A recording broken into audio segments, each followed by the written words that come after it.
सूचना। इस कार्यक्रम में मेहमानों द्वारा व्यक्त की गई राय और कमेंट उनके निजी विचार है। मेहमानों की राय को अलर्ट उदयपुर टीवी या शो के होस्ट की राय न मानी जाए।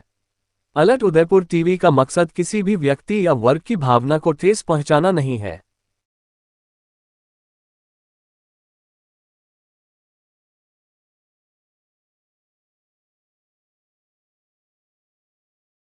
दक्षिणी राजस्थान के तेजी से बढ़ते अलर्ट उदयपुर न्यूज चैनल पर आपकी अपनी खबरों को न्यूज चैनल पर चलाने के लिए संपर्क कर सकते हैं। अलर्ट उदयपुर न्यूज चैनल को लाइक, शेयर, सब्सक्राइब और कमेंट जरूर करें। आप देख रहे हैं अलर्ट उदयपुर न्यूज। आप वीडियो को शेयर अवश्य करें। कृपया चैनल को लाइक, शेयर, सब्सक्राइब और कमेंट जरूर करें। सूचना। इस कार्यक्रम में मेहमानों द्वारा व्यक्त की गई राय और कमेंट उनके निजी विचार है। मेहमानों की राय को अलर्ट उदयपुर टीवी या शो के होस्ट की राय न मानी जाए। अलर्ट उदयपुर टीवी का मकसद किसी भी व्यक्ति या वर्ग की भावना को ठेस पहुंचाना नहीं है। नमस्कार, आप देख रहे हैं अलर्ट उदयपुर टीवी। तो आ जाइए, हम मिलते हैं एक महान परंपरा के संत, जिनसे हम ये पूछना चाहते हैं कि अघोर परंपरा क्या है। अघोर परंपरा भगवान शिव की परंपरा है। और भगवान शिव ने जब मल्हार नाम के दो जो राक्षस हुए, जिन्होंने महाकाली को बंधन में लिया था, उस समय माँ जगदम्बा परम शक्ति महाकाली को उनके बंधन से मुक्त करने के लिए भगवान महादेव ने प्रथम रूप अघोर रूप में धारण किया। उसी अघोर परंपरा यानी मैं कहना चाहूंगा कि शिव की वो परंपरा है, जैसे आपने कभी देखा हो मंदिर में पंचमुखी महादेव होते हैं, तो उनमें जो पांचवा मुख है ये भगवान महादेव का अघोर मुख है। यानी अघोर का मतलब होता है सहज, सरल, बच्चे की तरह। यानी जब इस पृथ्वी पर एक बच्चा जब जन्म लेता है माँ के गर्भ से, तो उस समय वो मल मूत्र से लिपटा होता है, उसे किसी प्रकार का कोई भान नहीं होता, वो अघोर होता है। वही बच्चा जब 5-6 महीने का होता है और मलमूत्र में अगर बिस्तर में पड़ा हुआ होता है, तो उसे कोई भी घृणा नहीं होती, और किसी प्रकार से अगर उसका मल में हाथ जाके मुंह में भी चला जाता है तो भी उसे कोई पता नहीं होता। ये अघोर का माँ पृथ्वी सबसे पहली अघोर है, जो हमें खाने को अन्न देती है और हम उसी के ऊपर गंदगी करते हैं, लेकिन वो अपनी धैर्यता का परिचय देती है और हमारा पालन करती है। माँ पृथ्वी भी अघोर है। भगवान सूर्य भी अघोर है, जो सबसे पहले अघोर है, जो एक मंदिर पर भी प्रकाश देते हैं, एक मस्जिद पर, एक गुरुद्वारे पर, सब पर समान भाव से देते हैं। वो फूलों के बगीचे पे भी देते हैं और गंदगी के ढेर पर भी देते हैं। सहज और समदृष्टा, वो समान दृष्टि से जो देखते हैं वही अघोर है। एक हवा है जो फूलों को भी छूकर गुजरती है और गंदगी के ढेर को भी छूकर गुजरती है, वही अघोर है। तो जहाँ पृथ्वी पर आप जिसको भी देखोगे जो सहज है, सरल है, जिससे संसार का, जगत का कल्याण होता है, वही अघोर है। और सबसे बड़ा अघोर भगवान मेवाड़ के एकलिंगनाथ अघोर है, शिव अघोर है। शिव से बड़ा कोई अघोर ही नहीं। तो अघोर सहजता का, सरलता का, समाज में प्रेम, समदृष्टि और समान भाव और धर्म सनातन को बढ़ाने वाली परंपरा है। सूचना। इस कार्यक्रम में मेहमानों द्वारा व्यक्त की गई राय और कमेंट उनके निजी विचार है। मेहमानों की राय को अलर्ट उदयपुर टीवी या शो के होस्ट की राय न मानी जाए। अलर्ट उदयपुर टीवी का मकसद किसी भी व्यक्ति या वर्ग की भावना को ठेस पहुंचाना नहीं है। तो आइए इसी दूसरी कड़ी में आज हम पूछते हैं अघोर परंपरा से क्या भय।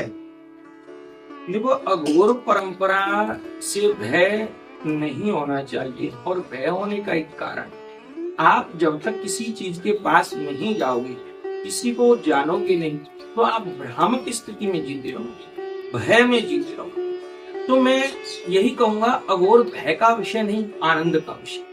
आप लोग आइए, बैठिए, जानिए। जब तक आप लोग आएंगे नहीं, बैठेंगे नहीं, मिलेंगे नहीं, तो आप सनातन की इस सुंदर शाखा को कैसे पहचानेंगे, इस सुंदर विचारों को कैसे पहचानेंगे। अभी श्रावण का मास है, हम सब भगवान महादेव की आराधना कर रहे हैं, तो उस अघोरेश्वर शब्द को हम कैसे समझेंगे। उस अवघड़ जो शब्द आता है, अवघड़ दानी है, उस अवघड़ को कैसे समझेंगे जब तक आप उस परंपरा के जानने वालों से मिलोगे नहीं।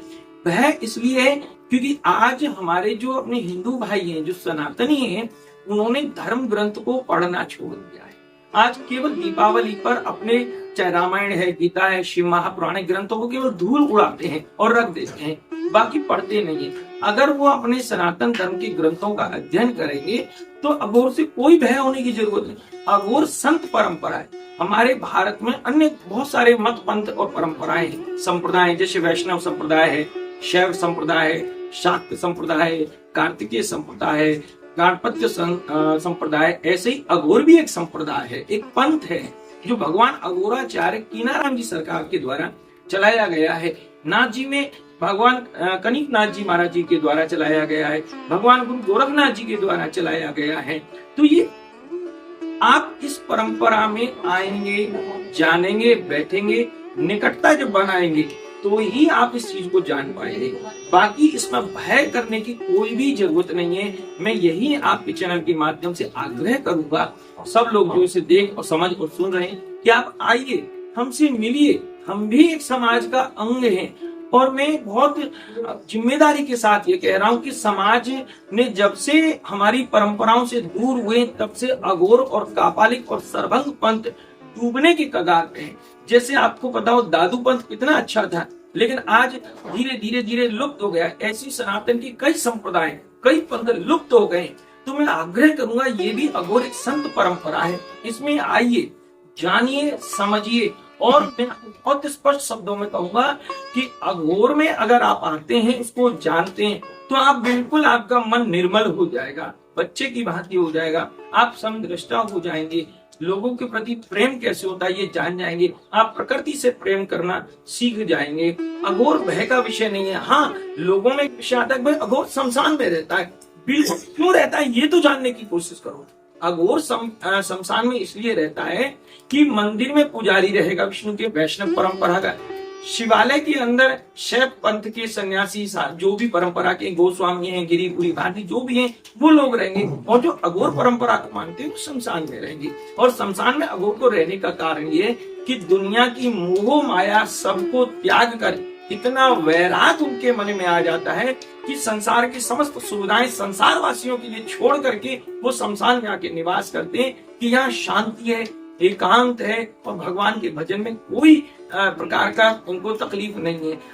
दूसरा एक दृष्टा ये भी अघोर का रहता है कि शमशान में एक धनवान भी जल जाता है, गरीब भी जल जाता है, एक नेता भी जल जाता है, राजनीति के लोग भी जल जाते हैं, धर्मनिष्ठ लोग भी जल जाते हैं, प्रबुद्ध जन भी जल जाते हैं। यहाँ आकर वो देखता है कि सब कुछ जल रहा है तो सत्यता को समझ जाता है कि एक दिन सबको मरना है, सबको जाना है, तो क्यों व्यर्थ की हम हाय हाय करें। इससे अच्छा हम परम प्रभु परमात्मा भगवान महाकाल शिव की अघोर स्वरूप में आकर सहज और सरल हो जाएं। तो अघोर भय का विषय नहीं है। मैं आग्रह करता हूँ, भय जब तक रहेगा जब तक तुम किसी चीज से दूर रहोगे, जब तुम उसके निकट आओगे तो तुम्हारा भय खत्म हो जाएगा। पास आइए, अघोर को समझिए, सत्यता को जानिए।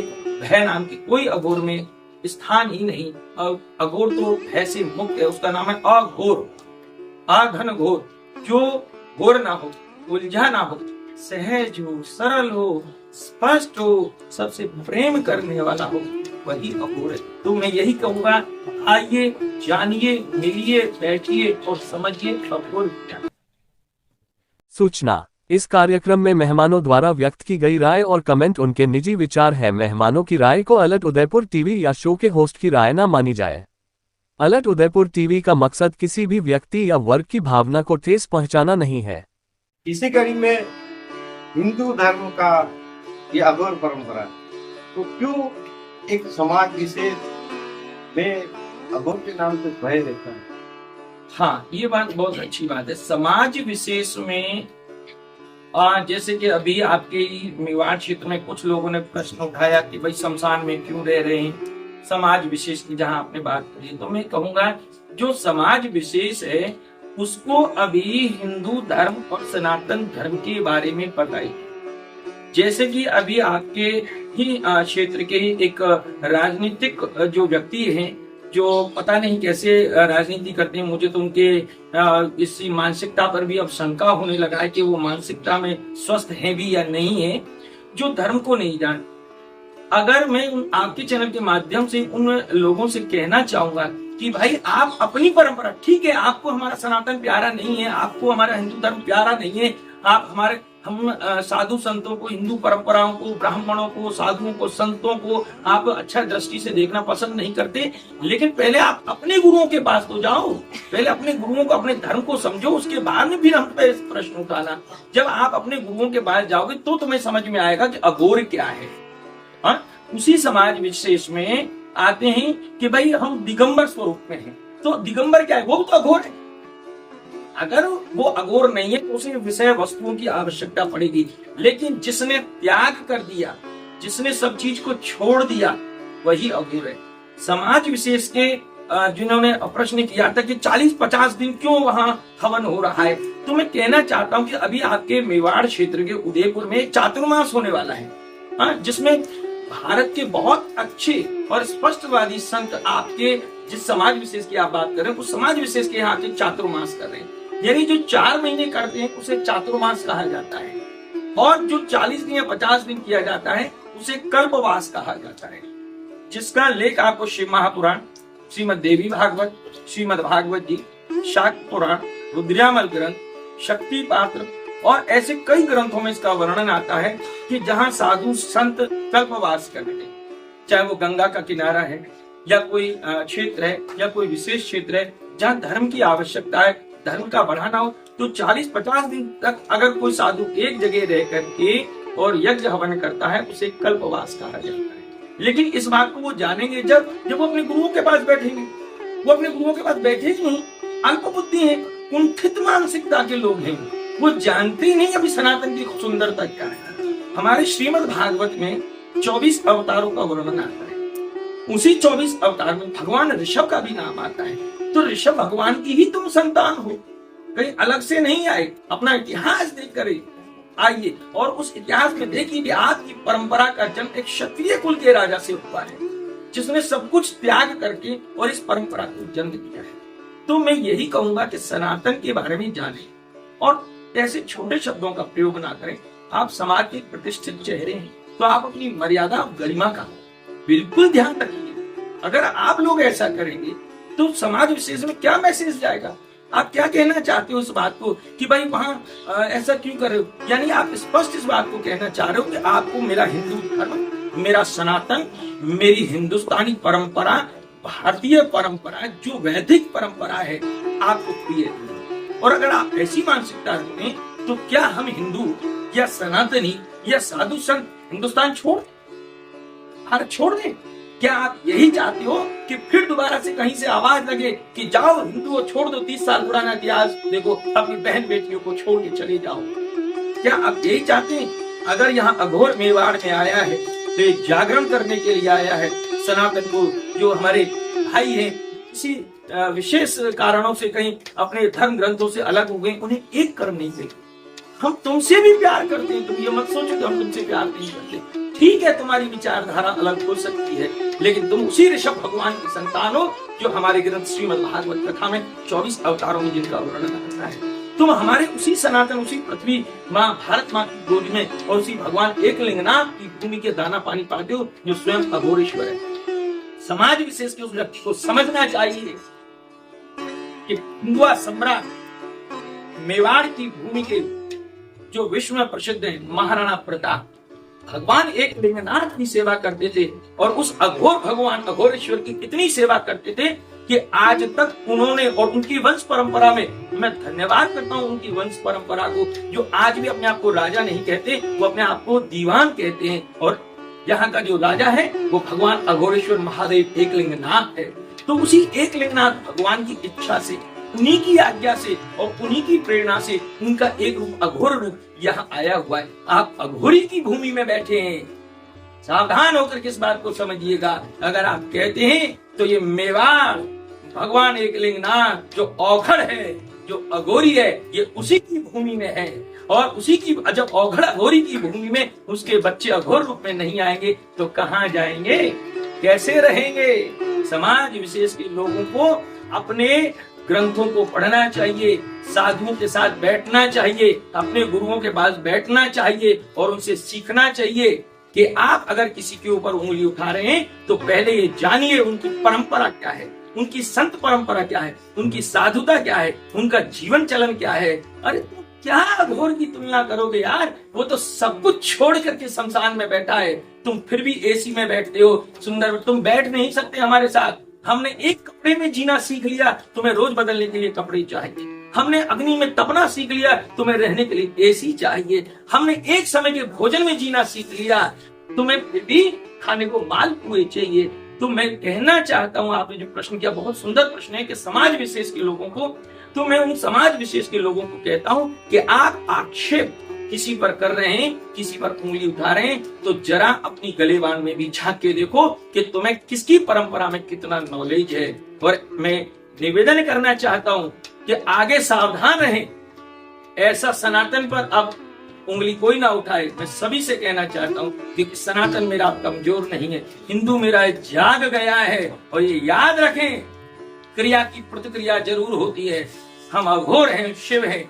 अगर हम भोले हैं शिव की तरह, तो हम तांडव करना भी जानते हैं। हम रुद्र रूप को भी धारण करना चाहते हैं। और जो भी भगवान महादेव के जितने भी रूप हैं, शिव है, रुद्र है, महाकाल है, वो समय समय पर अपना रूप बदलते हैं। तो मैं कहना चाहता हूँ कि आप धर्म के मामले में, सनातन धर्म के मामले में, हिंदू धर्म के मामले में, उनकी पूजा पद्धति, उनके कर्म के विषय में आप अपनी टिप्पणियां करना बंद कर दें बिल्कुल।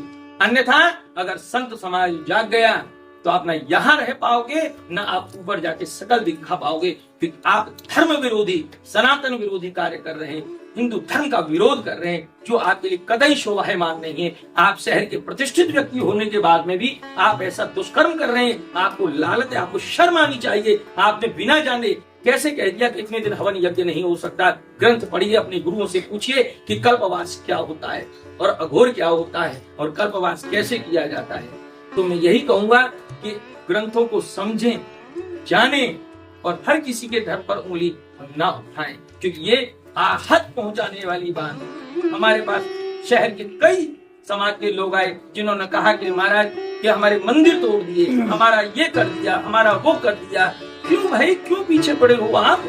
हमने क्या बिगाड़ा आपका? हम भजन करते हैं, हम अपना आनंद का जीवन जीते हैं, जो आदमी की सेवा करते हैं, हमें किसी से कोई लेना देना नहीं। फिर भी आपको हमारी शांति में खलल है। आपको लगता है कि हमने शमशान में कब्जा कर लिया। आओ भैया, हम तो 27 तारीख को यहाँ संत भंडारा करके निकल जाएंगे। और हम तो एकलिंगनाथ से प्रार्थना करते हैं, जो लोग कहते हैं कब्जा कर लिया, हे भगवान उनकी इच्छा पूरी करें, वो यहीं आए और यहीं रह जाएं। बस हम तो यही आपसे कहेंगे कि यही ना आओ, यही रहो। भगवान आपकी इच्छा जल्दी पूरी करे। आपको कब्जा लग रहा है, आपका घर यहीं बने और आप यहीं रह जाओ हमेशा के। हम तो यही कहें। लेकिन हमें दुख हुआ कि हमारे धर्म पर, सुंदर सनातन धर्म पर, हिंदू धर्म पर जो अहिंसा प्रेम का प्रचार करता है, जहाँ गर्दन कटा करके अपने धर्म को बचाया जाता है, ऐसे धर्म का तुम विरोध कर रहे हो। तुम्हें ईश्वर से डरना चाहिए, अपने गुरु के उस श्राप से बचना चाहिए जो तुम किसी और के धर्म पर उंगली उठाओ। ऐसा सूचना, इस कार्यक्रम में मेहमानों द्वारा व्यक्त की गई राय और कमेंट उनके निजी विचार है। मेहमानों की राय को अलर्ट उदयपुर टीवी या शो के होस्ट की राय न मानी जाए। अलर्ट उदयपुर टीवी का मकसद किसी भी व्यक्ति या वर्ग की भावना को ठेस पहुंचाना नहीं है। ठीक है, इसी परंपरा में आइए, एक सवाल और मेरे मन में बनता है कि अघोर परंपरा से आम जन को क्या फायदा और नुकसान क्या है, ये परिपाटी भी बताएंगे कि नुकसान क्या है, फायदा क्या है। देखिए, पहली बात तो मैं बहुत स्पष्ट शब्दों में कहूंगा, अघोर परंपरा से समाज में किसी भी प्रकार का लेश मात्र, रत्ती मात्र भी कोई नुकसान। अघोर परंपरा योगियों की परंपरा। आजकल जो शरीरों में बीमारियां फैल गई हैं, अन्य अन्य प्रकार के रोग उत्पन्न हो रहे हैं, तो अगर अघोर परंपरा में समाज आएगा तो उससे जीवन जीने की एक पद्धति का पता चलेगा कि सुबह कितने बजे जगना चाहिए, फिर हमारे क्या नित्य के कर्म होने चाहिए, हमारा पूजा का विधान क्या होना चाहिए, हमारा योग कैसा होना चाहिए, हमारा ध्यान कैसा होना चाहिए, हमारा मेडिटेशन कैसा होना चाहिए, हमारी एकाग्र चित्तता कैसी होनी चाहिए, हमें वेद के किस परंपरा का पालन करना चाहिए, हमें कुल देवी देवताओं की पूजा कैसी करनी चाहिए, कुल के हमारे जो नियम है उनको हमें जानना चाहिए। हम जिस समाज से आते हैं उस समाज की विशिष्ट धर्म पद्धति क्या है उसके बारे में जानना चाहिए, और उसी के माध्यम से हमें अपने जीवन को सफल करना चाहिए। अघोर एक अध्यापक की, अगर आप जाएंगे बहुत कुछ समझेंगे, पढ़ेंगे। जैसे एक अध्यापक अपने बच्चों को पढ़ाकर किसी को कलेक्टर बनाता है, किसी को एसपी बनाता है, किसी को डॉक्टर बनाता है, किसी को इंजीनियर बनाता है, ऐसे ही अबोध समाज के सभी वर्गों कोई भेद ना रखते हुए, चाहे वो हिंदू है, चाहे वो मुस्लिम है, चाहे वो जैन है, चाहे वो सिख है, चाहे वो ईसाई है, कोई भी समाज का है, उसे कोई मतलब नहीं। बस वो एक ही चीज जानता है कि मानवता ही धर्म है। प्रकृति से प्रेम करो, मानवता से प्रेम करो, जीवों से प्रेम करो और जगत का कल्याण करो। स्वार्थ की भावना मत रखो। जीवन क्षण पूरे कुछ समय के लिए इसे प्रेम से रह करके जियो और अपना जिस लोक से आए उसी लोक में शांति से ईश्वर के सामने प्रस्तुत हो जाओ। यही है, और कहीं कोई भय की और कहीं भयानक हो। सूचना, इस कार्यक्रम में मेहमानों द्वारा व्यक्त की गई राय और कमेंट उनके निजी विचार है। मेहमानों की राय को अलर्ट उदयपुर टीवी या शो के होस्ट की राय ना मानी जाए। अलर्ट उदयपुर टीवी का मकसद किसी भी व्यक्ति या वर्ग की भावना को ठेस पहुंचाना नहीं है।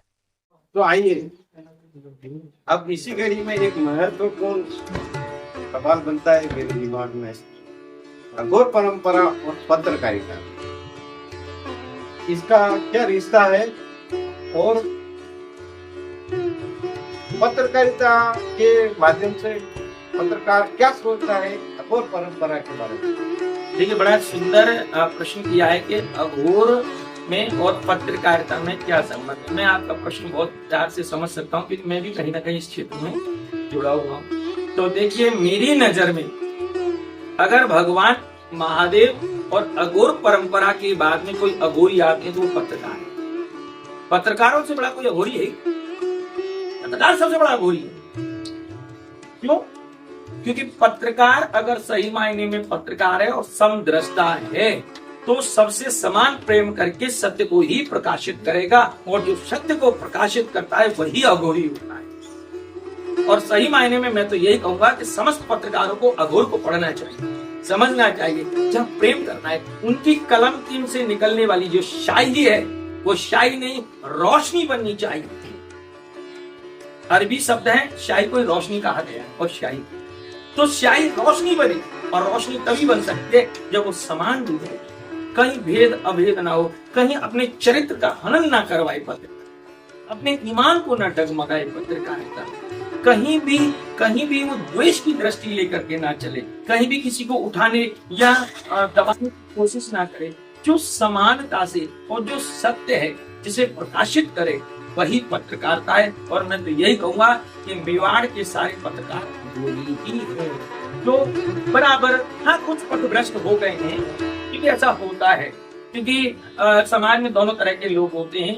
लेकिन ठीक है, वो पथभ्रष्ट हो गए हैं। अब कहा है कि अगर शरीर का कोई अंग सड़ जाए तो उसका मतलब ये नहीं कि हम उसे काट के फेंक दें, उसका इलाज करना चाहिए, उसका ट्रीटमेंट करना चाहिए।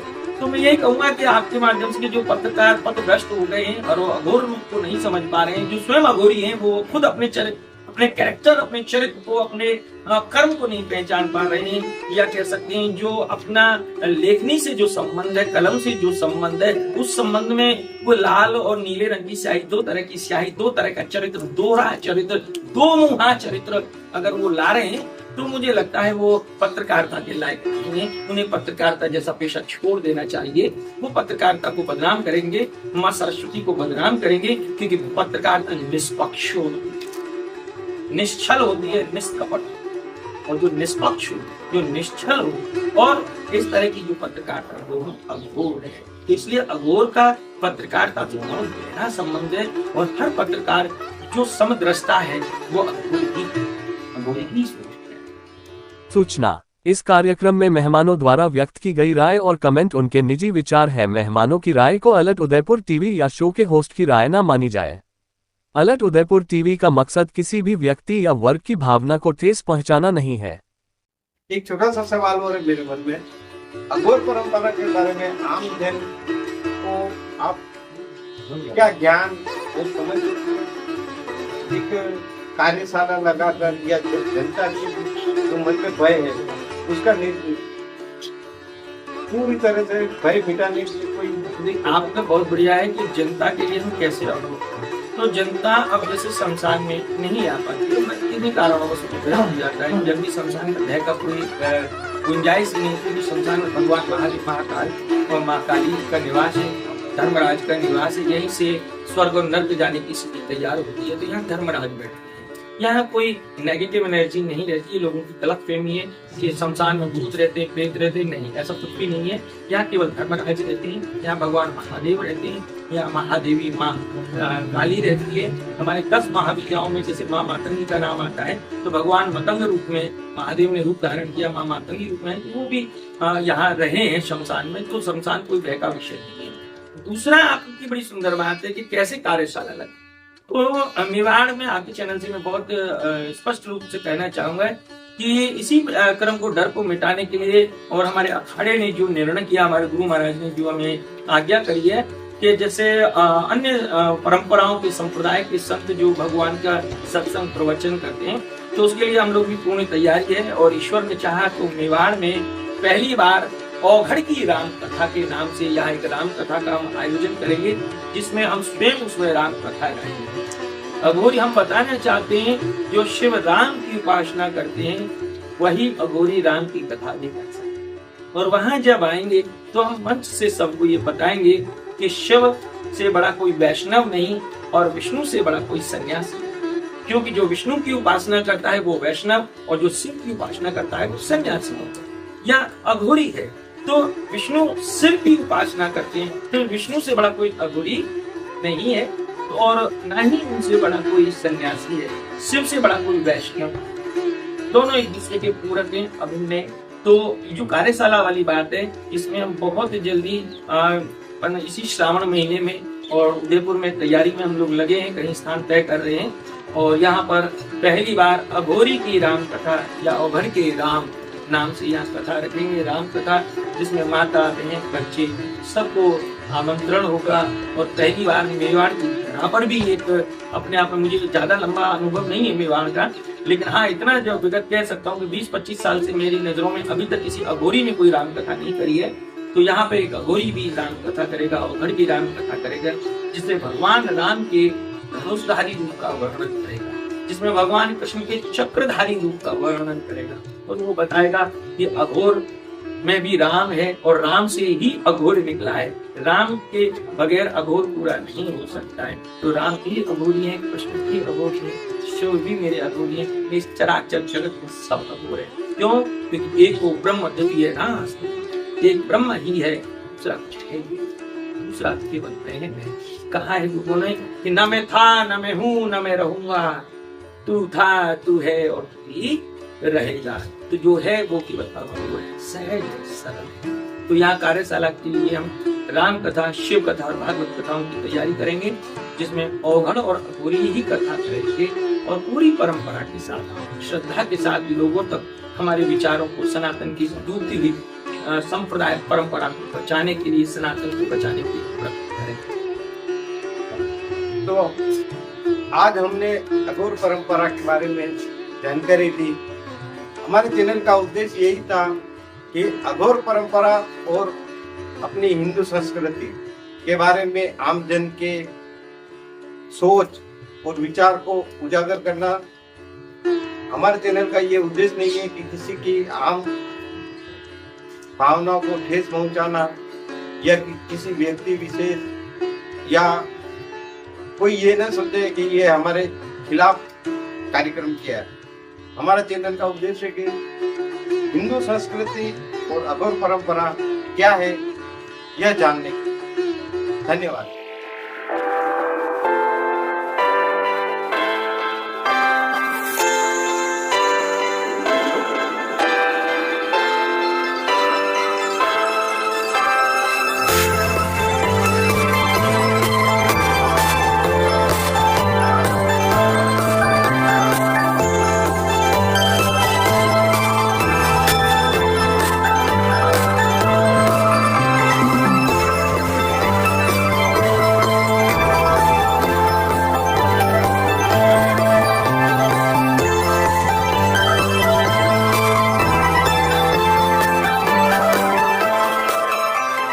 सूचना, इस कार्यक्रम में मेहमानों द्वारा व्यक्त की गई राय और कमेंट उनके निजी विचार है। मेहमानों की राय को अलग उदयपुर टीवी या शो के होस्ट की राय ना मानी जाए। अलर्ट उदयपुर टीवी का मकसद किसी भी व्यक्ति या वर्ग की भावना को ठेस पहुंचाना नहीं है।